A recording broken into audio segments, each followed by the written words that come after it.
have a question in the chat box, and it's from Karma. Question goes like this. Ajahn, usually how long for a deceased one to stay hanging around in the human realm? How long a deceased one? Well, all these things depend on karma, don't they? So it could be a short time or a long time, depending on the strength of clinging and delusion and attachment that's affecting the mind.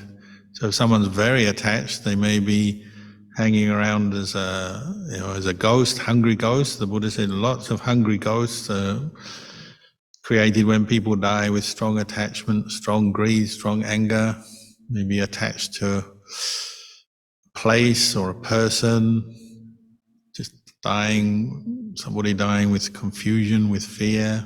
So maybe caught as a hungry ghost. Could be just for a few days. If someone's made a lot of good karma through their life, then occasionally, sometimes at the end of their life, they have some confusion or suffering comes up. So their first rebirth is as a hungry ghost, maybe. But it doesn't last very long because the strength of their good karma comes through, so they're quickly reborn in a better place. Other people maybe haven't made much good karma through their life, so they die and they're born in a ghost realm, and they're there for a long time. I remember talking to Lumpur Blian, who had great psychic powers once, and he liked to go to India, pay respects at the Bodhi tree and the other Buddhist holy sites, and he said there was one preta, hungry ghost, that is mentioned in the Tripitaka in the life of the Buddha, and he said it's still there. So it could be thousands of years as a hungry ghost. So don't let it come to that. Practice the Buddhist path, establish your mind in right view, practice dana, practice sila, practice bhavana, meditation. Let go of all your greed, anger and delusion as much as you can, then it won't come to that. You can tell what's going to happen at the end of your life by just observing this life. From day to day, what is your mind dwelling on? Are you getting really caught into your anger and you're building up all kinds of hatred towards other people, seeking revenge, always complaining, thinking of others with anger or one particular person with anger?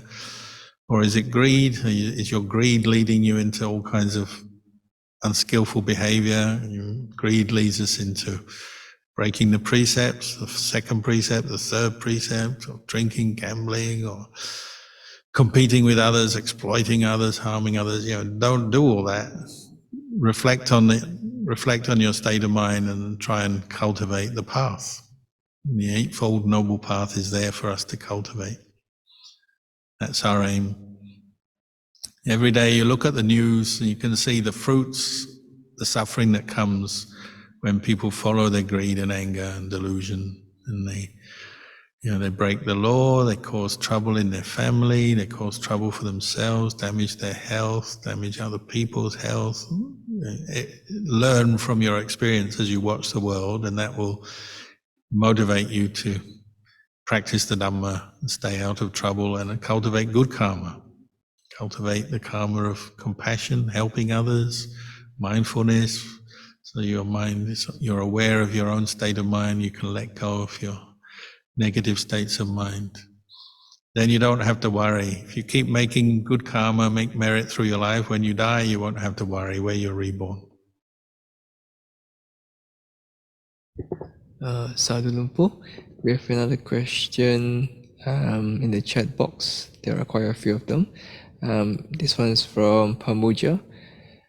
Sadhu Ajahn, please advise what state of mind we should be when we die. Well, best of all would be focus on Nibbana. Complete letting go of the five khandhas, seeing your own five khandhas as impermanent, not self. But failing that, any wholesome object. So the Buddha said, if you're not sure what to do, recollect the Buddha. the Buddha, your teacher, the qualities of the Buddha, the wisdom, the compassion, the purity of the Buddha, or recite the word Buddho, Buddho, Buddho.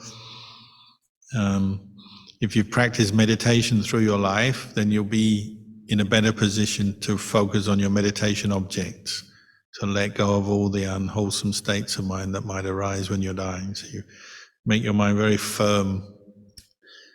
So monks like to meditate if they have the choice. They meditate at the time of death. Actually, sometimes they sit up and meditate. If they can't sit up, they're lying there, but they focus their mind on their meditation object and let go of everything else, which is what we're practicing every day anyway. If you haven't done much meditation and your mind you're not very skilled in it, well, recollect your good deeds through your life, the good you've done for yourself or others, helping your family, supporting monks and doing other good things in society. Recollect your good deeds and that will uplift you at the end of your life. I know a few people who have actually commented as they were dying and they were seeing what we call nimittas, karma nimittas, gati nimittas, visions of the good deeds they've done through their lives coming up quite naturally, and it uplifts them, brightens their mind, makes them very happy, so they have no fear, no worry, even though their body is falling apart, dying, their mind dies in a very good state.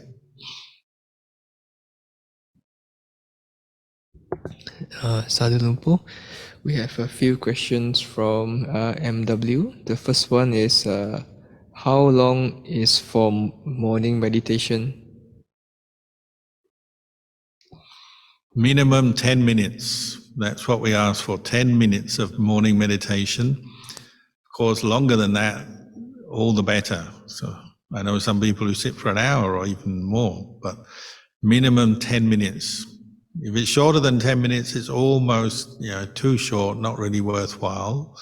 But 10 minutes is enough for you to really sincerely put your effort into being mindful of the breath or any other meditation object. And in that 10 minutes, you really practice letting go of everything else. In the first thing in the morning, it's quiet, you haven't done anything yet in your day, so just set aside all thoughts of the day and other people and other events and just focus on your breath and practice letting go first thing in the day, and you'll find that helps you to be more mindful for the rest of your day. Sadhu Lumpo, the second question from MW. What is equilibrium that Master mentioned? It probably means equanimity. Equanimity is quality, equanimity. The heart of equanimity, as I said, is mindfulness, being aware in the present moment, paying attention to the present moment, your body, your mind in the present moment, with equanimity. So not giving into desires and attachments. When you're mindful, you can just know things without falling into craving and attachment. That's your aim. So equanimity towards other people, sometimes it's based on the understanding, well, we all have our own karma, so they're receiving the fruits of their karma, I'm receiving the fruits of my karma, I have to accept that. But equanimity in samadhi comes through practice of mindfulness, so it's really continuous, so there's no room for any distraction or unwholesome states to slip in. Your mindfulness is really strong. Also mindfulness, equanimity through insight. You're just seeing the conditioned nature of physical and mental phenomena, seeing all things as impermanent, arising and ceasing according to causes and conditions, leads to equanimity. So it's a word that crops up throughout the Buddha's teachings, and it's obviously one of the hardest qualities to develop because we're always losing it. We lose our equanimity when we get caught into greed, anger and delusion. When we get caught into the mental hindrances, we lose our equanimity. As I was saying earlier, you say you're talking to someone you're very close to, it's very easy to fall into moods of liking or disliking with that person. Because you're close to them and attached to them, they'll say something and it will trigger a reaction in you and you lose your equanimity.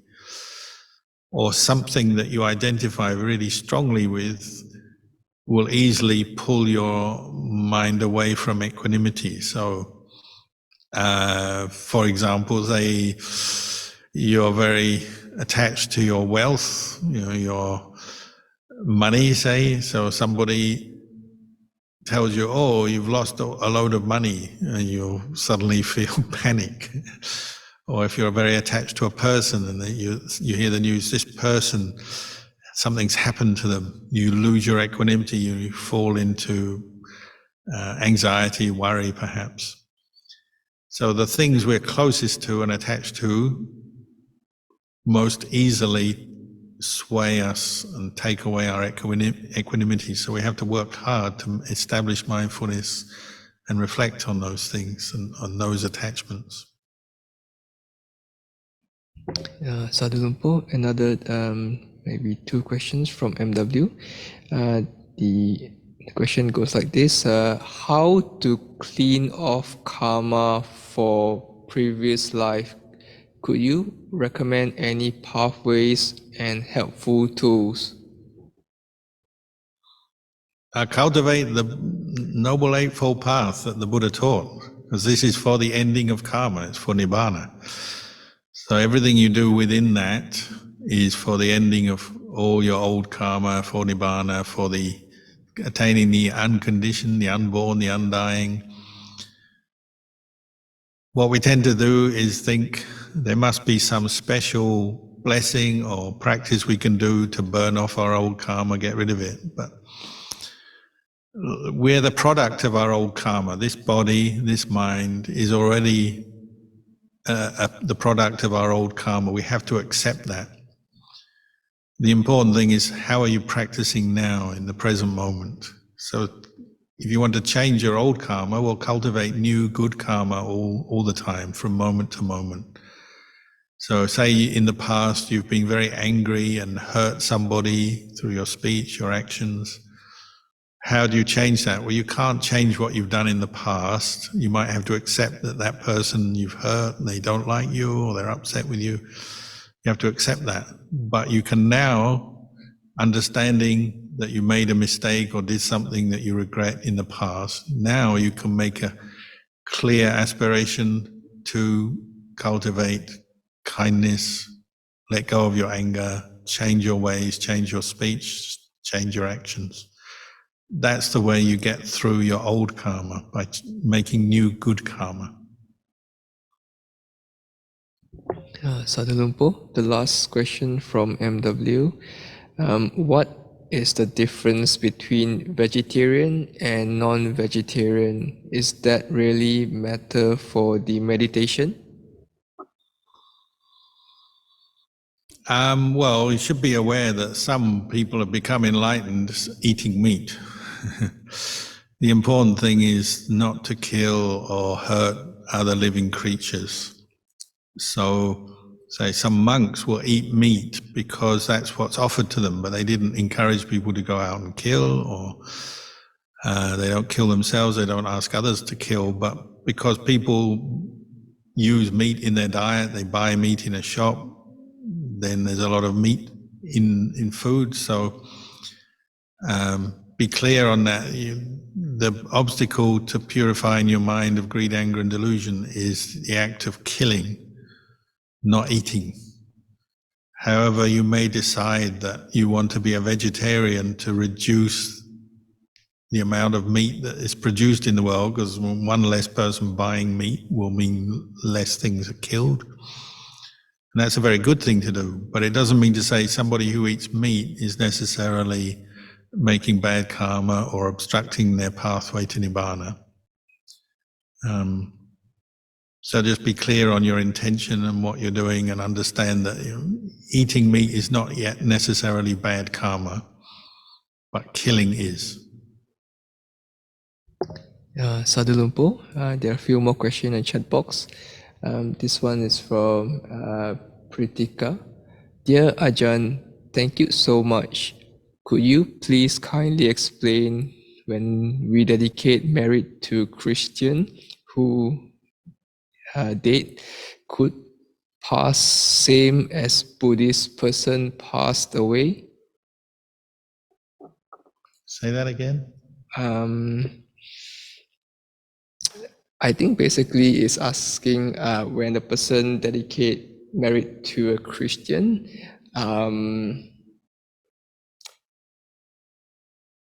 could the merit pass to the dead person the same way as like a Oh, I Buddhist? see. Yeah. I think. Yeah, merit is not bound by belief systems and religion. You know, you're Christian, you're Buddhist, or you're atheist, or whatever. Merit is coming from a goodness of the heart, good actions that are dedicated to the dead. Probably the most important factor would be if that person is a close relative or friend of yours. If there's a closeness, then there's a chance for you to make merit and for that person to receive merit. The other factor is their state of mind, whether they're Buddhist, Christian, or any other religion or no religion. If their mind is very closed off to goodness, meaning they're caught up in their own wrong views, their own suffering, perhaps they're not yet ready to receive merit. And that can apply to Buddhists, Christians, or anyone. So some people make merit for the dead, but the dead don't receive it yet because their consciousness is not open to receiving it. You know, it's like with the living. Say you know somebody who's really suffering, they're really depressed or really angry, and you go and see them and you talk nicely to them and you take some presents for them and you wish them well, but their mood is so dark and so deeply ingrained at that time that they reject everything you do. They say, go away. I mean, we've all experienced that, haven't they? You've had your family member, your friend who's so miserable, you go to see them and you wish them well and they just say, get out of here, go away, I don't want to talk to anyone. That's the mind state of someone who doesn't want merit. And that could be a living person or it could be a dead person, could be a Christian. It's not like Christians don't do that. I've lived with Christians because I was brought up in a Christian family, and Christians can go, get out of here, I don't want to talk to you, because they're so miserable. And I've lived with Buddhists who've said, get out of here, I don't want you, because they're so miserable. And I've known a few people who have no religion, and they've also said, get out of here, I don't want you. So it really is not limited to any religion or belief system or your view. It's more your state of mind, isn't it? If your mind is closed off, it's so dark and negative, you don't want any light shining in there, you don't want any goodness from anyone, that experience might last a long time. You know, if someone's really depressed, it could last ages. So someone may die with that state of mind. So you spread metta to them or you share merit with them, maybe nothing happens. They're not opening up. And you know, who are the best ones to share merit are people with a lot of merit. So generally that's Sangha, not only Sangha, lay people have merit as well, but Sangha, we use Sangha as a conduit, as a channel for sharing merit, dedicating merit. So that's why people go and make merit for the dead with the Sangha, because the Sangha have precepts, samadhi, wisdom, all this merit and good karma. It boosts your own merit making. Say you're a layperson, you make merit with Sangha, the Sangha boosts it and channels it to that person that you're thinking of. But still, it's not a guarantee that that person's mind will open up, brighten up with the merit they're receiving. It may happen, and that's good, but it may not. Maybe it's going to take a while. So that's why people often make merit regularly for the dead, because they're not sure. Maybe that dead person hasn't reached them yet, hasn't happened yet. So I know one monk in Thailand whose father died, and he said his father unfortunately didn't keep the precepts, so he was reborn in a very bad place, dark place, and was suffering a lot. So he used to have a big merit-making ceremony for him every year. And this monk was considered to be an arahant, and he had a very powerful mind, deep samadhi, and he's an arahant. So what more could you ask for? A sangha with an arahant at the lead, making merit for this dead person. But he had to do that every year for many, many years, until one year he said, finally my father has opened up and received this merit. Now he's been reborn out of that realm of suffering. So it took many years. So it depends on the person's karma, doesn't it? Sometimes people receive merit just like that, very quick. Sometimes it can be years and years. Depends on the person and their state of mind, their karma. So the best of all is, for you, the living, make your merit now, improve your mind, brighten your mind, make the wholesome karma now, so that you don't need to worry about when you die, who's going to make merit for you and all this stuff we've been talking about.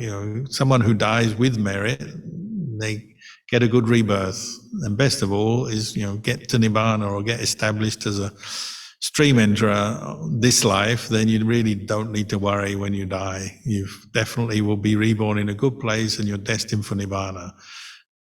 Everyone listening to this should really, if you're following the Buddha's teaching, you should aspire to reach the state of stream enterer, stream winner this life. And then you don't have to worry about these things.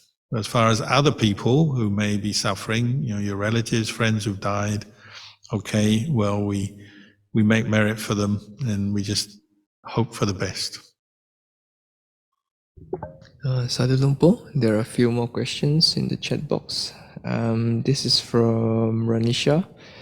Ajahn, please can you explain difference between mundane and super mundane?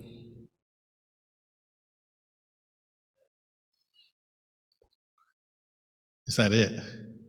Yep. So mundane is ordinary, worldly. So usually they use this term, say like with right view, samadhi. So ordinary right view is hearing the Dhamma, understanding the Four Noble Truths, understanding about good and bad karma, understanding the importance of the debt of gratitude to parents and so on. These more normal concepts and beliefs and views that we get from hearing the Dhamma and practicing the Dhamma.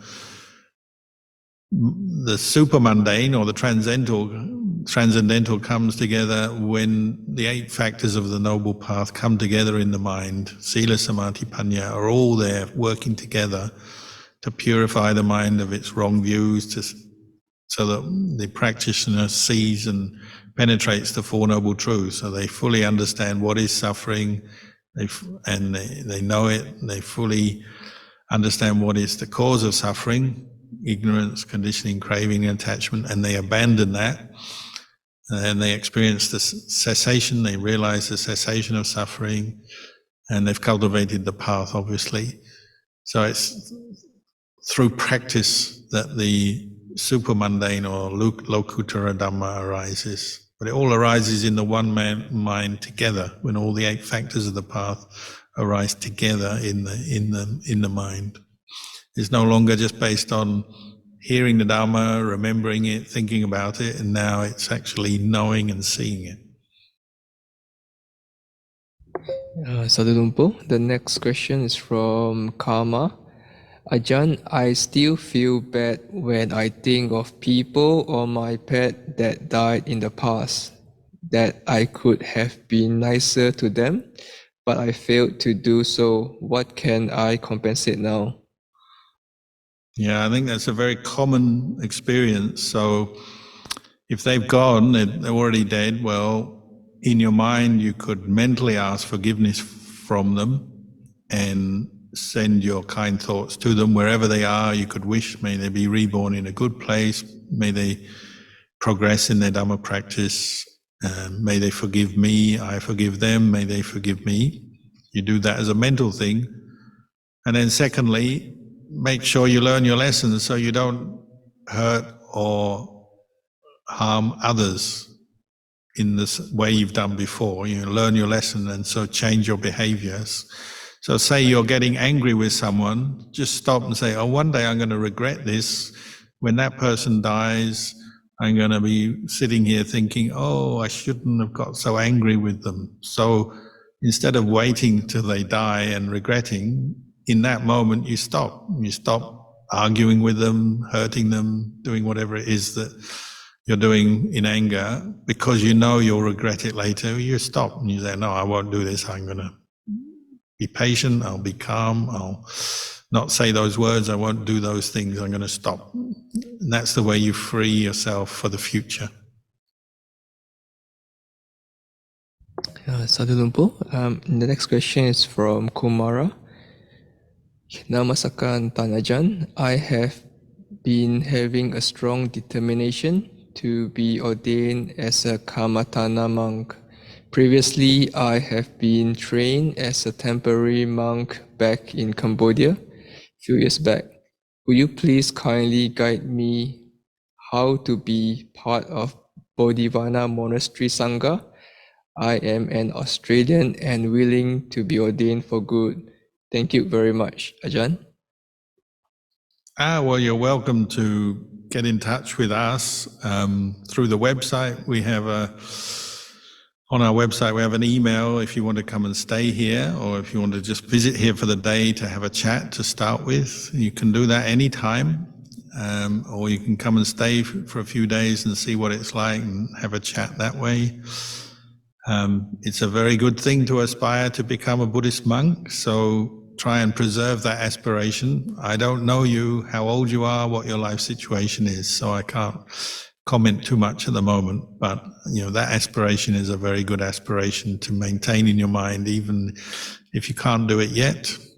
Everyone's situation is different, so but keep the aspiration in mind, because it's synonymous with letting go for Nibbana. Sadhu Ajahn, another few more questions. This one's from Pamuja. Does memory or consciousness follow us when we pass on, please?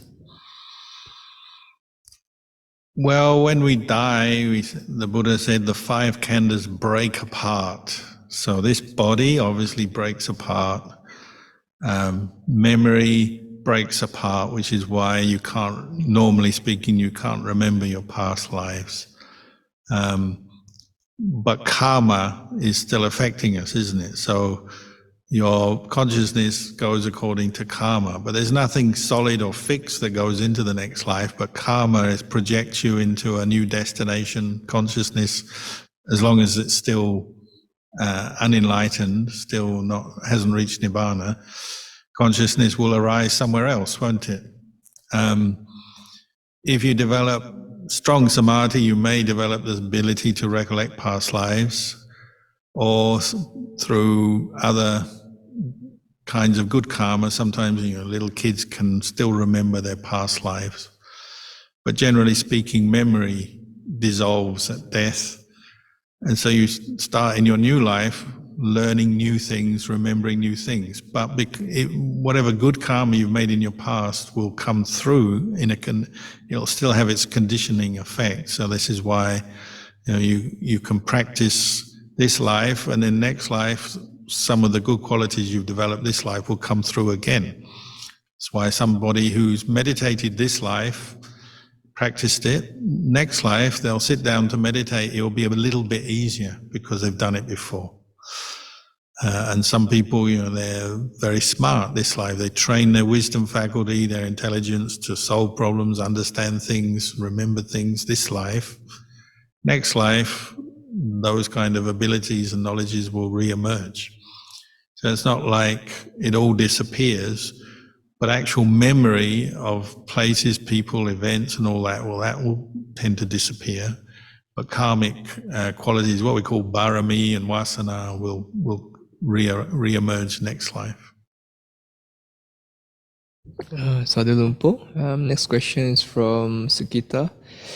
Lumpo, when I chant the Bojjhanga Sutta, there is a phrase, the excellent persons were liberated from the 3 kinds of existence. May Lumpo please advise? 3 kinds of existence, the Gama Loka, the Rupa Loka, and the Arupa Loka, if I remember correctly. And memory is impermanent. So we're living in the Gamaloka. If you want to know what the Gamaloka is the sensual realm. So us and animals, we're in this Gamaloka here. We've got a coarse, hard body. And then the Rupa Loka, for those who have attained the Rupa Jhana, reborn in the Rupa Loka, Rupa Brahma, and in the Arupa Loka, for those who have attained the Arupa Jhanas, the formless jhanas, most refined kind of states of samadhi, may be reborn in the Arupa Loka. So these are the three kinds of existence. Obviously, Nibbana is out of those three. Nibbana is not a state of existence. Nibbana is beyond that, as it were. The last question in the chat box by Priyanta. If we just think that the thoughts arising in the mind are anicca and anatta, does that help to let go? Yes. And it's not that we're not allowed to think as part of our practice. The Buddha encouraged us to train our thinking so that we can investigate and understand the Dhamma.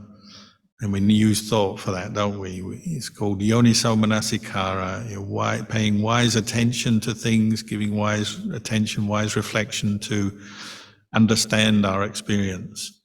But at the same time, those thoughts that we are using to understand our experience are impermanent, and what's impermanent is not self. So, as you practice the Dhamma, on the one hand, you're cultivating certain qualities, sila, dana, sila, bhavana, samadhi, wisdom, and so on. You're cultivating these qualities, but on the other hand, you're also reflecting that they're impermanent and not self. So sometimes there's a little bit of confusion there. You hear, we should just let go of everything. We shouldn't attach to anything. Well, in the higher sense, that's correct. But until you're ready to let go, well, you also need to attach to the path. So the Buddha compared the path to a raft. So you go across the ocean in your raft. When you get to the other side, well, you don't need the raft anymore. But while you're on the ocean, you still do. So you shouldn't let go of the raft too quickly. So thoughts, ultimately speaking, they're impermanent, they're not self. But while we are practicing, we use thought as a skillful tool until we're ready to let it go. Sadhu Lumpo, this is just another question that just came in from Karma. Ajahn, is defilement the same as Kelesa? Yes, we translate Kelesa as mental defilement. Defilement meaning Kelesa defiles the mind, impurity of mind. So greed, anger, and delusion depends on your mind. Some people are more visual, so Kelesa, mental defilements, darken your mind, take away some of the radiance of the mind. They agitate the mind, so they constantly produce mental proliferation, moods, emotions, suffering. But they're defilements in the sense they're not, the opposite. The mind of the arahant is without defilement. So the mind of the arahant is totally peaceful, pure, at ease, you might say. The mind of defilement is the opposite. It's impure, it's ill at ease, it's suffering. Okay, we have a question.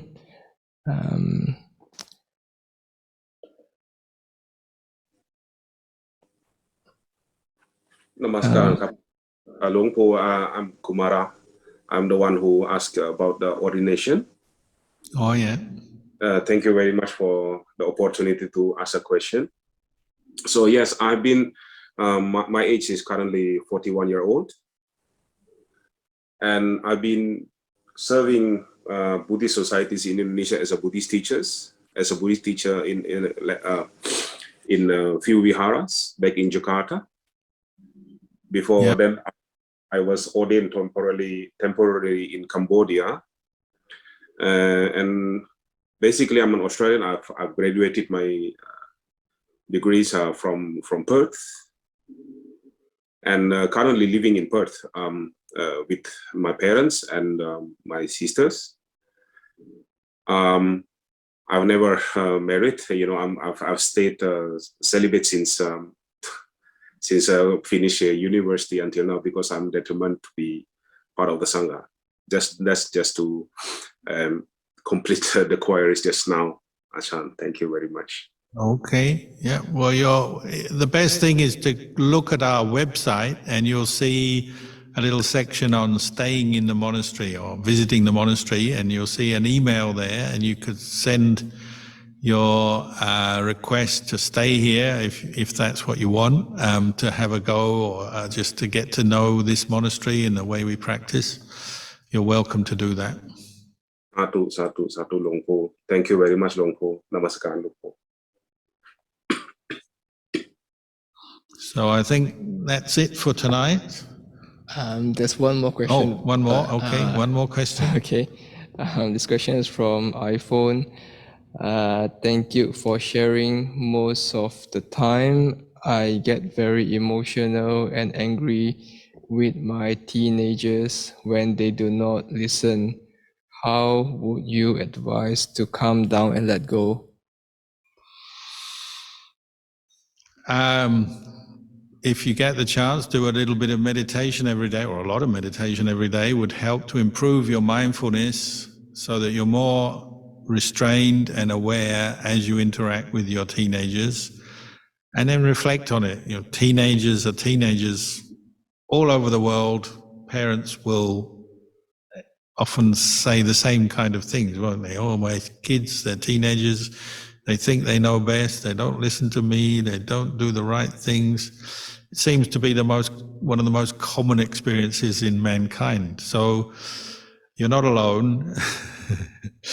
And maybe just reflect on it. They're growing up, aren't they? They're moving from being young children where everything is done for them and everything is laid out for them on a plate, as it were, to becoming adults where they have to be independent and make their own decisions. And then they're in this transition stage, so they're learning. So they often, they make mistakes, they learn, and they work out and don't realize what they're doing, what they're saying, and they make mistakes and they do unskillful things. So you have to be very patient with that and just keep coming back to the love and the patience.